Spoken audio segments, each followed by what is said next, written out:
হাতে অল্প সময় থাকলে এই রেসিপিটা ট্রাই করতে পারেন। ঝটপট দুটো রেসিপি একসাথে পাওয়া যাবে। চলুন কিভাবে তৈরি করা যায়। রেসিপিটা তৈরি করার জন্য এখানে একটি মিক্সিং বোল নিয়েছি। এখন এখানে নেব 1 কাপ বেসন। বেসনের সঙ্গে নিয়ে নেব আরও 2 টেবিল চামচ কর্নফ্লাওয়ার। আপনারা চাইলে এখানে কর্নফ্লাওয়ার পরিবর্তে চালের গুঁড়াটাও নিতে পারবেন। এখন এখানে দিয়ে দেব পরিমাণ মতো লবণ। এখানে নিয়েছি হাফ চা চামচ হলুদের গুঁড়া, হাফ চা চামচ লাল মরিচের গুঁড়া, হাফ চা চামচ ধনিয়ার গুঁড়া আর হাফ চা চামচ ভাজা জিরার গুঁড়া।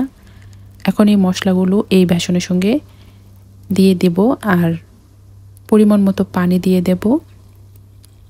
অল্প অল্প করে পানি দিয়ে এই বেসনের গোলাটা তৈরি করে নেব। একসাথে পানি দেওয়া যাবে না, অল্প অল্প করে পানিটা দিতে হবে আর মিক্স করতে হবে।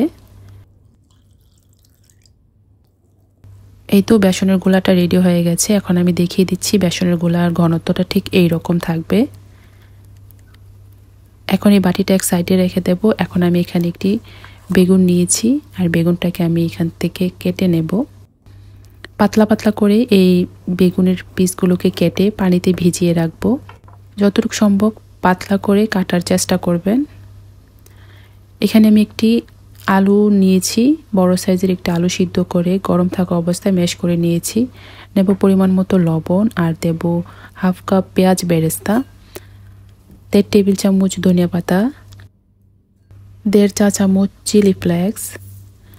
এখন এই সবগুলো উপকরণ হাত দিয়ে ভালোভাবে মাখিয়ে নেব।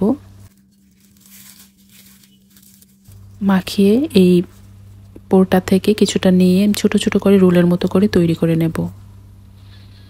এখন একটি বেগুনের স্লাইস নেব আর বেগুনের স্লাইসের মধ্যে আলুর পোরটা দিয়ে রোলের মতো করে পেঁচিয়ে নেব।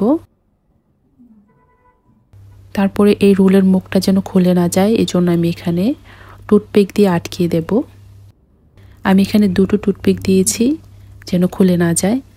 এখন এই রোলগুলোকে সরাসরি বেসনের গোলায় ডুবিয়ে তারপরে ভেজে নেব। তারপর গরম তেলে সঙ্গে সঙ্গে দিয়ে দিতে হবে। চুলার জালটাকে হাই থেকে একটু কমিয়ে রেখে এই বেগুন আলুর চপগুলোকে ভাজতে হবে। এতে করে সুন্দর কালার আসবে আর বেগুনটাও সিদ্ধ হয়ে যাবে। এই তো সুন্দর কালার চলে এসেছে আর বেগুন আলুর চপগুলো ভাজা হয়ে গেছে। ইফতারের ঠিক আগ মুহূর্তে চাইলে কিন্তু আপনারা এই রেসিপিটা ট্রাই করতে পারেন। আর পরিবেশন করার আগে এই টুথপিকগুলো খুলে নিতে হবে। খুবই অল্প সময় তৈরি করা যায় আর খেতে খুবই মজার হয়ে থাকে বেগুন আলুর চপ। আশা করি আপনাদের ভালো লেগেছে। আর ভালো লাগলে প্লিজ একটি লাইক দিবেন। যারা আমার পেজ থেকে এই রেসিপিটা দেখছেন তারা পেজকে ফলো দিবেন, আর যারা ইউটিউব থেকে দেখছেন চ্যানেলটিকে সাবস্ক্রাইব করে পাশেই থাকবেন। সবাই অনেক ভালো থাকবেন। দেখা হবে নতুন কোনো পর্বে। আল্লাহ হাফেজ।